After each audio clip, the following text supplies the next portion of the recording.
ನಮಸ್ತೆ ಸ್ನೇಹಿತರೆ, ನಾಳೆ ಅಕ್ಷಯ ಅಮಾವಾಸ್ಯೆ ಅಥವಾ ವೈಶಾಖ ಅಮಾವಾಸ್ಯೆ ಇರೋದ್ರಿಂದ ಪೂಜೆ ಯಾವ ಥರ ಮಾಡೋದು, ಯಾವ ಸಮಯದಲ್ಲಿ ಅಮಾವಾಸ್ಯೆ ಬಂದಿದೆ ಅಂತ ಈ ವಿಡಿಯೋದಲ್ಲಿ ಸಂಪೂರ್ಣವಾಗಿ ನೋಡ್ತಾ ಹೋಗೋಣ. ಈ ವೈಶಾಖ ಮಾಸದಲ್ಲಿ ಬರುವಂಥ ಅಮಾವಾಸ್ಯೆಯನ್ನು ವೈಶಾಖ ಅಮಾವಾಸ್ಯೆ ಅಂತಲೂ ಕರೀತಾರೆ. ಹಂಗೆ ಸೋಮವಾರ ಅಕ್ಷಯ ತೃತೀಯ ಇರೋದ್ರಿಂದ ಈ ಅಮಾವಾಸ್ಯೆನ ಅಕ್ಷಯ ಅಮಾವಾಸ್ಯೆ ಅಂತ ಕೂಡ ಕರೆಯಲಾಗುತ್ತೆ. ಯಾವಾಗ ಶುರುವಾಗುತ್ತೆ ಅಮಾವಾಸ್ಯೆ ಅಂತ ನೋಡೋದಾದರೆ, ಇವತ್ತೇ ಗುರುವಾರ 8:11 ಅಮಾವಾಸ್ಯೆ ಶುರುವಾಗಿ ಮುಕ್ತಾಯವಾಗೋದು ನಾಳೆ ಶುಕ್ರವಾರ ಏಪ್ರಿಲ್ 17ನೇ ತಾರೀಕು 5:21 ಮುಕ್ತಾಯ ಆಗುತ್ತೆ. ನಾವು ಸೂರ್ಯೋದಯ ಪರಿಗಣನೆಗೆ ತೆಗೆದುಕೊಳ್ಳೋದಾದರೆ ನಮಗೆ ಸಂಪೂರ್ಣವಾಗಿ ಶುಕ್ರವಾರನೇ ನಮಗೆ ಅಮಾವಾಸ್ಯೆ ಬೀಳುತ್ತೆ. ಎಲ್ಲರೂ ಶುಕ್ರವಾರ ಅಮಾವಾಸ್ಯೆ ಮಾಡೋದ್ರಿಂದ ಒಳಿತಾಗತ್ತೆ. ಅಮಾವಾಸ್ಯೆ ಪೂಜೆ ಹೇಗಿರಬೇಕು, ಯಾವ ಥರ ಅಮಾವಾಸ್ಯೆ ಪೂಜೆ ಮಾಡಬೇಕು ಅಂತ ಈ ವಿಡಿಯೋದಲ್ಲಿ ನೋಡೋಣ. ಬೆಳಗ್ಗೆನೆ ಬ್ರಾಹ್ಮಿ ಮುಹೂರ್ತದಲ್ಲಿ ನಾವು ಎದ್ದುಬಿಟ್ಟು ಪೂಜೆಯನ್ನು ಮಾಡ್ತಕ್ಕಂಥದ್ದು. ಪೂಜೆ ಸಾಮಗ್ರಿಗಳನ್ನೆಲ್ಲ ಇವತ್ತೇ ಗುರುವಾರ ರಾತ್ರಿಯೇ ಇಲ್ಲ ಸಾಯಂಕಾಲ ಆದಮೇಲೆ ಎಲ್ಲ ಸ್ವಚ್ಛ ಮಾಡಿ ಇಟ್ಕೊಂಡ್ರೆ ತುಂಬ ಒಳ್ಳೆಯದಾಗುತ್ತೆ. ದೇವ್ರ ಮನೆ ಆಗಲಿ ಕಳಸ ಆಗಲಿ ಇವತ್ತೇ ತೆಗೆದುಬಿಡಿ. ಗುರುವಾರ ರಾತ್ರಿ ನಾಳೆ ಶುಕ್ರವಾರ ಬೆಳಗ್ಗೆ ಬ್ರಾಹ್ಮಿ ಮುಹೂರ್ತದಲ್ಲಿ ಕಳಸ ಸ್ಥಾಪನೆ ಮಾಡಿ ಈ ಅಮಾವಾಸ್ಯೆಯನ್ನು ಲಕ್ಷ್ಮೀ ಪೂಜೆಯನ್ನು ಕೂಡ ಮಾಡ್ತಾರೆ. ಲಕ್ಷ್ಮೀ ಪೂಜೆ ಮಾಡಿದರೆ ತುಂಬ ಒಳಿತಾಗುತ್ತೆ. ಮನೆಯಲ್ಲಿ ಸಮೃದ್ಧಿ ಸಂಪತ್ತು ಲಭಿಸುತ್ತೆ ಅಂತ ಹೇಳಲಾಗುತ್ತೆ. ಆದ ಕಾರಣ ನೀವು ಶುಕ್ರವಾರ ಬೆಳಗ್ಗೆನೇ ಕಳಸ ಸ್ಥಾಪನೆ ಮಾಡಿ ದೇವರ ಮನೆಯಲ್ಲಿ ಪೂಜೆಯನ್ನು ಮಾಡಿದರೆ ಶುಭ ಅಂತ ಸೂಚಿಸುತ್ತೆ. ಬೆಳಗ್ಗೆನೇ ಬ್ರಾಹ್ಮಿ ಮುಹೂರ್ತದಲ್ಲಿ ಪೂಜೆಯನ್ನು ಮಾಡಿ ನೆಲಕರಣೆ ಎಲ್ಲ ಮಾಡಿಬಿಟ್ಟು ಪೂಜೆಯನ್ನು ಶುರು ಮಾಡ್ಕೊಳ್ಳಿ. ನಿಮಗೆ ಬ್ರಾಹ್ಮಿ ಮುಹೂರ್ತದಲ್ಲಿ ಪೂಜೆಯನ್ನು ಮಾಡೋಕ್ಕಾಗಲಿಲ್ಲ ಅನ್ನೋರು ರಾಹುಕಾಲ ಬಿಟ್ಟು 5:20 ಮುಂಚೆ ಯಾವಾಗಾದ್ರೂ ಪೂಜೆ ಮಾಡ್ಬೋದು. ಆದಷ್ಟು ಬ್ರಾಹ್ಮಿ ಮುಹೂರ್ತದಲ್ಲಿ ಮಾಡಿದರೆ ತುಂಬ ಒಳ್ಳೆಯದಾಗುತ್ತೆ.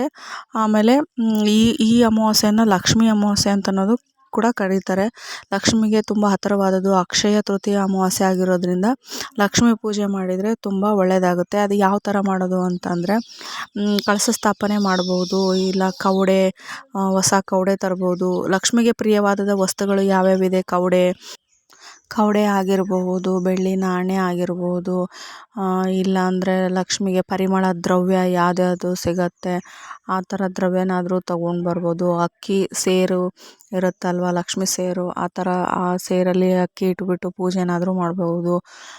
ಗುಲ್ಗಂಜಿ ತರ್ಬೋದು, ಬೆಳ್ಳಿ ನಾಣ್ಯ, ಬೆಳ್ಳಿ ಕಾಯಿನ್ಗಳು, ಆಮೇಲೆ ಕಮಲದ ಹೂವು ತುಂಬ ಇಷ್ಟ, ಕವಡೆ, ಗೋಮತಿ ಚಕ್ರ, ಈ ಥರ ಲಕ್ಷ್ಮಿಗೆ ಪ್ರಿಯವಾದಂತಹ ಎಲ್ಲ ವಸ್ತುಗಳನ್ನು ತಂದುಬಿಟ್ಟು ದೇವ್ರ ಮನೆಯಲ್ಲಿ ಪ್ರತಿಷ್ಠಾಪನೆ ಮಾಡಿ ಎಲ್ಲ ಒಂದೊಂದು ಬಟ್ಲಲ್ಲಿ ಆ ಥರ ಎಲ್ಲ ಹಾಕಿ, ನಾನು ವಿಡಿಯೋದಲ್ಲಿ ತೋರಿಸಿದ್ದೀನಿ ನೋಡಿ, ಲಕ್ಷ್ಮಿಗೆ ಪ್ರಿಯವಾದಂಥ ವಸ್ತುಗಳು ಎಲ್ಲ ತೋರಿಸಿದ್ದೀನಿ. ಆದರೆ ನೀವು ಎಲ್ಲ ತರೋಕ್ಕಾಗಲಿಲ್ಲ ಅಂದರೆ ಯಾವುದಾದ್ರೂ 1-2 ಆದರೂ ತರ್ಬೋದು. ಆನೆ ತರ್ಬೋದು. ಲಕ್ಷ್ಮಿಗೆ ಯಾವುದು ಪ್ರಿಯವಾಗುತ್ತೋ ಅದು, ಅವಳು ಯಾವುದು ಸಂಪನ್ನ ಆಗ್ತಾಳೋ ಅದನ್ನೆಲ್ಲ ತೊಗೊಂಬರ್ಬೋದು. ತೊಗೊಂಡು ಬಂದ್ಬಿಟ್ಟು ದೇವರ ಮನೆಯಲ್ಲಿ ಪ್ರತಿಷ್ಠಾಪನೆ ಮಾಡಿ ನಾಳೆ ಪೂಜೆ ಮಾಡತಕ್ಕದ್ದು ತುಂಬ ಶ್ರೇಷ್ಠ ಅಂತ ಹೇಳಲಾಗುತ್ತೆ. ಈ ಥರ ನೀವು ಪೂಜೆ ಮಾಡೋದ್ರಿಂದ ಮನೆಯಲ್ಲಿ ಸುಖ, ಶಾಂತಿ, ಸಮೃದ್ಧಿ ಎಲ್ಲ ಸ್ಥಾಪನೆ ಆಗುತ್ತೆ. ಗಂಡ ಹೆಂಡತಿ ಮಧ್ಯೆ ಕಲಹ ಆಗಲಿ, ಈ ಥರ ಏನಾದರೂ ಇದ್ದರೆ, ಆ ಥರ ಜಗಳಗಳು ಈ ಥರ ಇದ್ದರೆ ಕಲಹಗಳು ದೂರವಾಗುತ್ತೆ. ಎಸ್ಪೆಷಲಿ ಇದು ಅಕ್ಷಯ ತೃತೀಯ ಆಗಿರೋದ್ರಿಂದ ಸಮೃದ್ಧಿ ವೃದ್ಧಿಸುತ್ತೆ. ನಿಮ್ಗೆ ಸಂಪತ್ತಾಗಲಿ, ಹಣ ಬರೋದಾಗಲಿ, ಆ ಥರ ಇವತ್ತಿನ ದಿನ ಪೂಜೆ ಮಾಡಿದ್ರೆ ತುಂಬ ಒಳ್ಳೆಯದು. ಈ ಪೂಜೆ ಅಕ್ಷಯ ತೃತೀಯ ಪೂಜೆ ಆಗಿರೋದ್ರಿಂದ ಲಕ್ಷ್ಮಿಗೆ ತುಂಬ ಒಳ್ಳೆಯದಾಗುತ್ತೆ.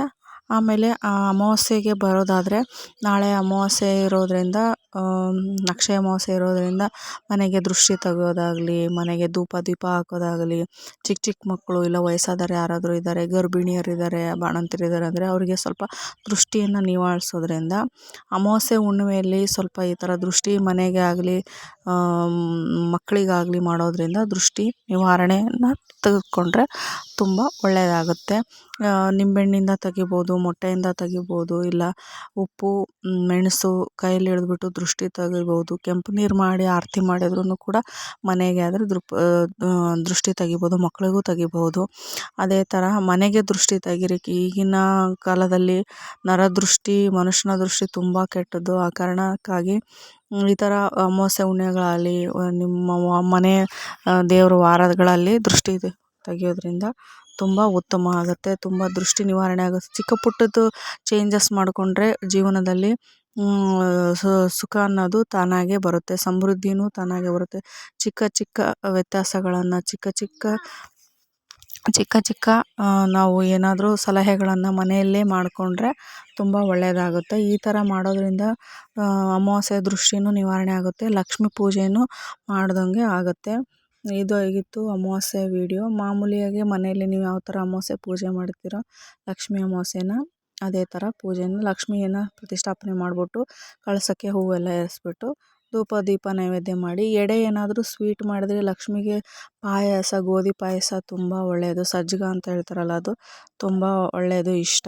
ಇದಾಗಿತ್ತು ಅಕ್ಷಯ ಅಮಾವಾಸ್ಯೆ ಅಥವಾ ವೈಶಾಖ ಅಮಾವಾಸ್ಯೆ. ಈ ಥರ ಪೂಜೆಯನ್ನು ನೀವು ಮನೆಯಲ್ಲಿ ಸುಲಭವಾಗಿ ಮಾಡ್ಕೋಬಹುದು.